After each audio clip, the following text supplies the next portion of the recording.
So hello guys, this is your mister thermionic and you watching thermionic explanation. So guys, आया हूँ मैं आपके लिए लेकर एक अनोखे ड्रामा के एक्सप्लेनेशन को। इस ड्रामे का नाम है द घोस्ट ब्राइड। इस कहानी में हम देखेंगे एक ऐसी लड़की को। इस लड़की के फादर के ऊपर बहुत ज़्यादा कर्जा होता है, पर तभी अचानक एक दिन उस लड़की और उसकी फैमिली के साथ उसके शहर की सबसे अमीर फैमिली एक डील करती है कि उस लड़की को उस फैमिली के एक लड़के से शादी करनी होगी। पर अनोखी बात यह थी कि उस लड़की की डेथ तो बहुत पहले ही हो चुकी है। गाइस, इस ड्रामा की स्टोरी लाइन काफ़ी अनोखी है, सो वीडियो को एंड तक ज़रूर देखिएगा और वीडियो अच्छा लगे प्लीज़ वीडियो को लाइक कर चैनल को सब्सक्राइब करें। स्टार्ट करते हैं एक्सप्लेनेशन को।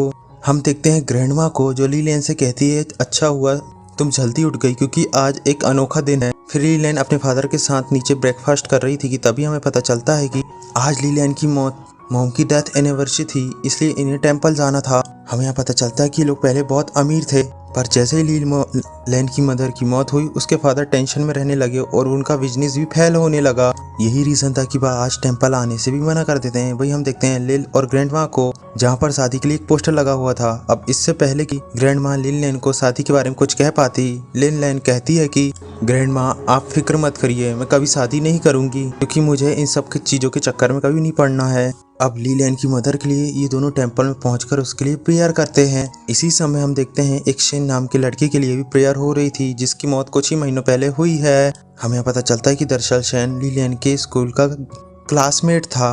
हालांकि लीलैन का शेन क्लोज फ्रेंड नहीं था।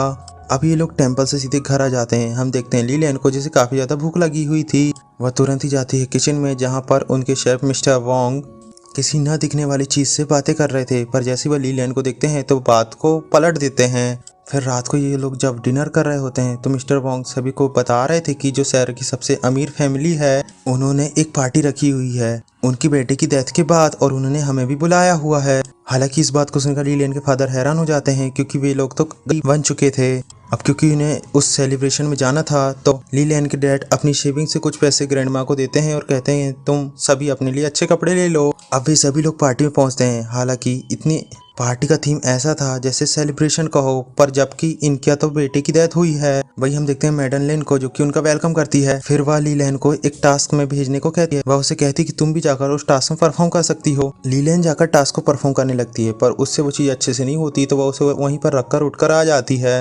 तभी हम देखते हैं मैडनलेन ने उसके उस कपड़े को देख लिया था।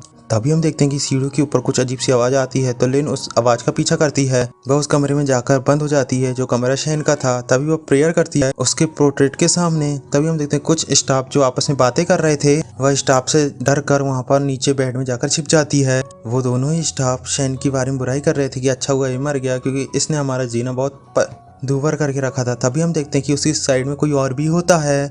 अपने पास एक और लड़का छिपा हुआ देखकर वह शॉक में हो जाती है। हमें पता चलता है कि ये भी वहीं का स्टाफ होता है। अब उन दोनों स्टाफ के जाने के बाद ये दोनों ही बाहर निकलते हैं। इसका नाम लैंग होता है। वह लीलैन से यहाँ आने का रीजन पूछता है। वो उससे पूछती है कि आखिर तुम यहाँ पर क्या कर रहे थे। पहले तो ये दोनों एक दूसरे से काफी लड़ते हैं, पर बाद में ये दोनों वादा करते हैं कि ये किसी को नहीं बताएंगे। फिर लीलैन वहाँ से बाहर आती है। तभी अपने सामने वह एक लड़के को देखती है जिसका नाम थियानपे होता है। ये लीलैन का चाइल्डहुड फ्रेंड होता है और ब्लिन परिवार का सबसे बड़ा बेटा। हमें पता चलता है कि शेन जो कि मरा था वह उसका स्टेप ब्रदर था। हमें पता चलता है कि लीलैन का क्रश थियानपे बचपन से था, पर वह पढ़ाई करने के लिए बाहर चला गया था। 5 साल बाद वह यहाँ पर लौटा था। अब लीलैन को देखकर वो दोनों काफ़ी ज़्यादा बातें करना चाह रहे थे। तभी वहाँ पर एक ओल्ड मैन वहाँ पर आते हैं जो कि काफ़ी खास व्यक्ति दिख रहे थे। अब वे लोग बात कर रहे थे इसलिए थियानपे वहाँ से चले जाते हैं। अब ये सारी चीज़ों से वह काफ़ी ज़्यादा एक्साइटेड हो गई थी। वही हम मेजर को देखते हैं जो लीलैन के फादर से कहती है कि मैंने सुना है आप बहुत ज़्यादा कर्ज में डूब चुके हो। हाँ, वो कहते हैं आपने सही सुना क्योंकि मेरा बिजनेस अच्छे से नहीं चल रहा। वो उन्हें ऑफर करते हैं कि आप अपनी बेटी का शादी हमारे परिवार में कर दीजिए, इसके बदले में हम आपका सारा कर्ज चुका देंगे। जो ग्रैंड माँ थी वो काफ़ी ज़्यादा खुश हो जाती है क्योंकि थियानपे पहले से ही लीलैन का क्रश था और काफ़ी अच्छा भी था। पर तभी मैडम लिन उन्हें बताती कि दरअसल वह थियानपे की नहीं बल्कि उनके मरे हुए बेटे शेन की बातें कर रही हैं। अब मैडम की बात सुनकर वो दोनों काफी सदमे में पहुंच जाते हैं क्योंकि एक मरे हुए इंसान से शादी कैसे हो सकती है। मैडम लिन बताती है कि मैं उसकी आत्मा से आपकी बेटी की शादी करवाऊंगी जिसे हम घोस्ट ब्राइड नाम देंगे। इस शादी के बाद होगा ये कि आपकी बेटी के नाम ये सारी प्रॉपर्टी हो जाएगी और आपकी लाइफ भी सुधर जाएगी। पर वे लोग उनकी कोई भी बातें नहीं सुनते और चुपचाप से वहाँ पर अपने घर लौट आते हैं तीनों के तीनों। अपने पिता की सारी बातों को सुनकर लीलैन उससे पूछती है कि अगर मैं शेन से शादी करूंगी तो क्या आपकी सारी प्रॉब्लम ठीक हो जाएगी। वो कहती है कि ऐसा तो हो सकता है पर मैं नहीं चाहता कि मैं अपनी खुशी के लिए तुम्हारी लाइफ बर्बाद करूं। तुम टेंशन मत लो, कैसी भी कंडीशन हो, पर मैं तुम्हारी शादी कभी भी एक आत्मा से नहीं होने दूंगा। वही हम देखते हैं फादर ग्रैंड माँ को पता कर 3 दिनों के लिए वहाँ से कहीं चले जाते हैं। वही हम देखते हैं ली लैन की फ्रेंड को, जो कि उसके घर पे आई हुई थी। ये लोग यहाँ पर थियानवे के बारे में काफी सारी बातें कर रहे थे। तभी हम देखते हैं कि लोग डिस्कस कर ही रहे होते कि उनके दरवाजे की बेल बजती है, जिनमें कोई और नहीं बल्कि थियानवे ही था। दरअसल वह हांगकांग से उसके फादर के लिए कुछ लाया था। साथ ही वह थियान को अपने साथ वॉक में चलने को कहता है। फिर वहीं उसकी फ्रेंड भी वहां से चली जाती है। अब वे दोनों ही वॉक में चले जाते हैं। ये लोग यहाँ पर काफी सारी बातें करते हैं। वहीं थियानवे लियान के सामने अपनी फीलिंग बताने वाला था कि लियान यहाँ पर उसकी बातों को पलट देती है। वह उसे बताती है कि किसी और ने मुझे शादी के लिए पहले पूछ लिया है। जहाँ पर वो उससे पूछता है कि क्या तुम मुझसे प्यार करती हो। जहाँ पर वो उसे बताती है वह उसे प्यार नहीं करती, पर उसकी शादी करना उसकी फैमिली के लिए बेहतरीन होगा। शैन भी उसे पूछता है कि क्या तुम्हारे लिए तुम्हारी फैमिली की खुशी ही इम्पोर्टेंट है। इसके बाद थियानवे लियान को उसके घर छोड़ देता है। हम देखते हैं कि उसके फादर की तबीयत बहुत ज्यादा खराब थी। साथ ही डॉक्टर को समझ नहीं आ रहा था कि उन्हें हुआ क्या है। तब वह अपने फादर को टच करती है तो वह देखती है शैन को, जो लियान के पास होती है। उसकी आत्मा उसे शादी करने को बार बार कह रही थी। फिर ग्रैंड माँ लिन को लेकर अपनी एक ओल्ड फ्रेंड के पास आती है, जो कि भूत प्रेत को भगाने का काम किया करती थी। जहाँ पर वह लेडी उन्हें बताती है एक लड़के के पास जाने के लिए। यह आदमी उन्हें एक ऐसी चीज देता है जिसके रहने से आसपास भूत प्रेत नहीं भटकते। साथ ही वह उन्हें बताता है कि तुमने अपना कुछ इंपॉर्टेंट चीज उस घर में छोड़ आई है जहाँ पर भूत रहा करते थे। तभी लीलैन को याद आता है कि वह कपड़ा जिसमें उसने डिजाइन बनाया था उस मैडम ने ले लिया था। अब शैन सो रही होती है, तभी लीलैन के सपने में शैन आता है और वह उसे दिखाता है कि कैसे उसके फादर की आत्मा एक वर्ल्ड में कैद हो चुकी है। लिन के पास केवल 20 दिन है अपने फादर को बचाने के लिए। लिन यहाँ पर काफी ज्यादा घबराती है, जहाँ पर शैन उसे बताता है कि दरअसल उसका मर्डर हुआ था और अगर तुमने उस कातिल का पता लगा लिया तो मैं तुम्हारे फादर को आजाद कर दूंगा। लियन फिर उससे पूछती कि आखिर तुम्हारी मौत का क्या रीजन था, जहाँ पर उसे बताता है कि उसने जहर वाली चाय पी ली थी। लियन उसे पूछती कि तुम्हारे साथ डिनर कौन कौन कर रहा था। वह बताता है कि वहाँ पर सब लोग थे। वह फिर पूछती है कि तुम्हारी मौत से सबसे ज्यादा खुश कौन होगा और किसे फायदा होगा। वह उसे बताता है कि इससे सबसे ज्यादा फायदा मेरे स्टेप ब्रदर को होगा, थियानबे को,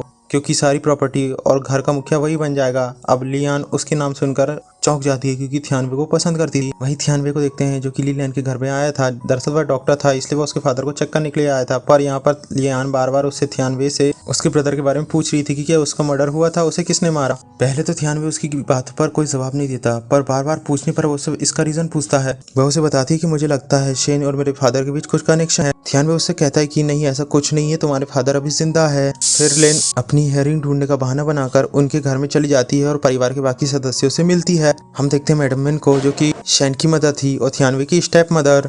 फिर हम मिलते हैं यान होन से, जो थियानबे की स्टेप सिस्टर थी और शैम की अपनी। ये काफी ज्यादा एरोगेंट होती है और इसकी अपनी खुद की मदद से नहीं बनती। यहाँ पर काफी सारे नौकर थे। वही हम देखते हैं लेन को, जो कि चुपके से वहाँ की चाय पत्ती को चेक करती है ताकि वह शैन की मौत का रीजन जान सके। वह छानबीन कर ही रही होती कि वह दोबारा से उसी स्टाफ से मिलती है जिसने उसे पहली बार मिला था। इसके बाद दोबारा से लेन उससे मिलता है, जहाँ पर एक बार फिर से लोग फाइट करने लगते हैं क्योंकि ली लैन को उसके ऊपर शक था। वहीं ली लैन को लेन के ऊपर शक था कि वह यहाँ पर क्या कर रही है, जो कि मेहमान है, उसे मेहमान कक्ष में होना चाहिए ना कि गेस्ट रूम में। बहुत बहस करने के बाद पता चलता है कि ये इंसान नहीं बल्कि एक गॉड होता है, जो यहाँ पर ये बात पता करने के लिए आया था कि सैम गॉड और एंजल्स को क्या रिश्वत दे रहा है कि वो लोग उसे इतनी आज़ादी दे रहे हैं।